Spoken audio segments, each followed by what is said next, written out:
Durante o processo de proclamação da República, os militares haviam se tornado uma unidade com ideias positivistas. Mas com a elaboração da Constituição de 1891, os estados passaram a ser autônomos e as forças militares ficaram muito dispersas, perdendo sua unidade e, consequentemente, seu poder. Como era necessário que alguém estivesse no poder, o desenvolvimento de São Paulo com o café e Minas com o leite contribuíram para o surgimento da República do Café com Leite. Isso gerou um descontentamento nos militares, que não conseguiram ver seu ideal de desenvolvimento em ação. Ainda havia concentração de poder, mas agora, em vez de ser nas mãos de um rei, era na mão dos cafeicultores. Como é dito no site revistadehistoria.com, os militares tinham como bandeiras do seu movimento o fortalecimento de sua instituição, moralização dos costumes políticos e a construção de um Estado centralizado. E além disso, eram contra o voto aberto, porque gerava o voto de cabresto.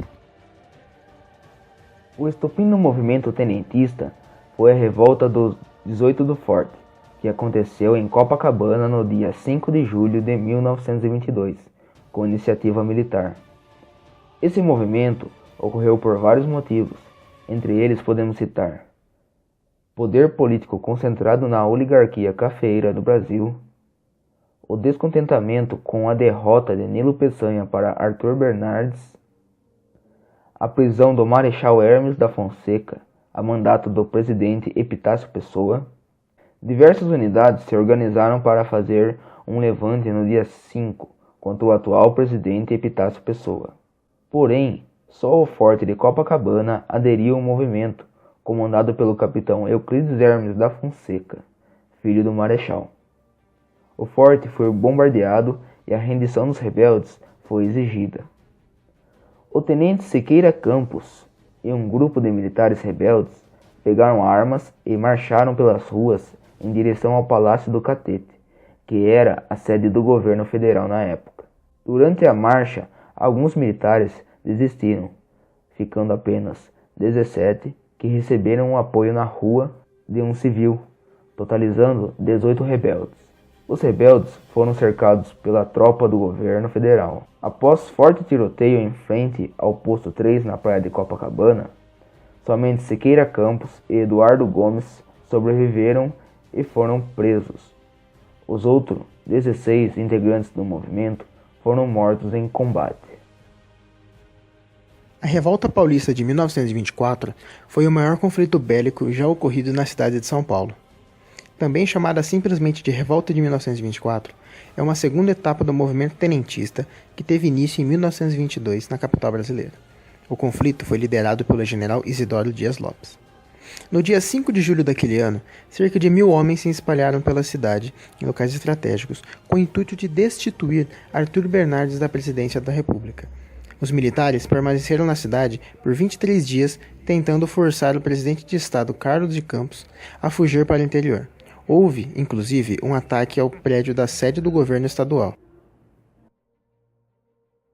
Enquanto o movimento de revolta se desenvolvia na capital, em diversas cidades do interior ocorriam manifestações que também incluíam a tomada de suas respectivas prefeituras.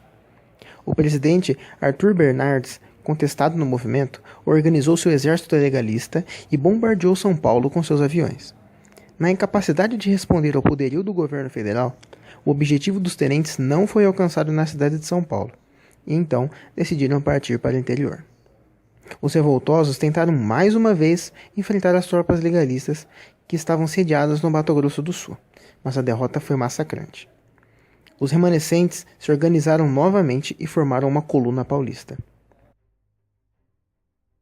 Enquanto isso, vinha do sul do país uma coluna liderada por Luiz Carlos Prestes, que contestava e combatia as tropas do governo federal. A coluna paulista passou a integrar tal tropa, que foi uma das maiores ações guerrilheiras do Brasil, a coluna Prestes. Mas o movimento ocorrido em São Paulo foi mesmo derrotado nos primeiros dias de agosto de 1924.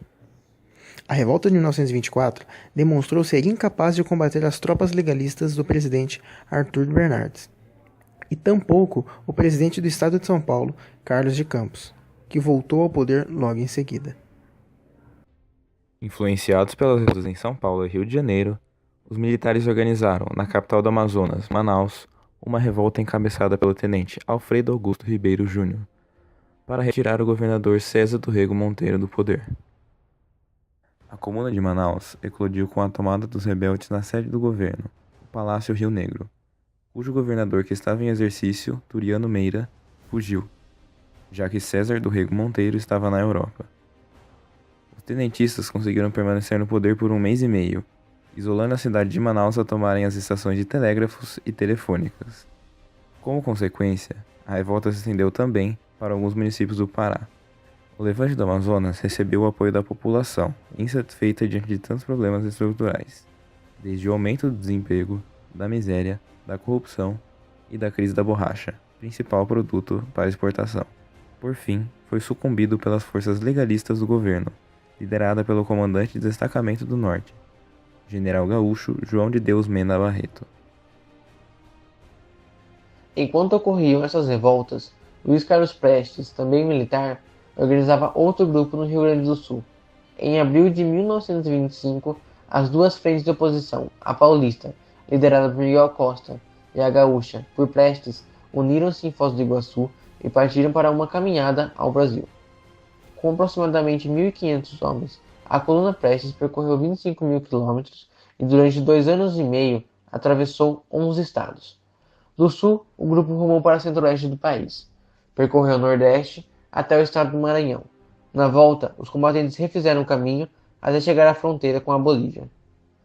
Nas cidades por onde passava, a coluna Prestes despertava o apoio da população e a atenção dos coronéis, que também eram alvo das críticas do movimento.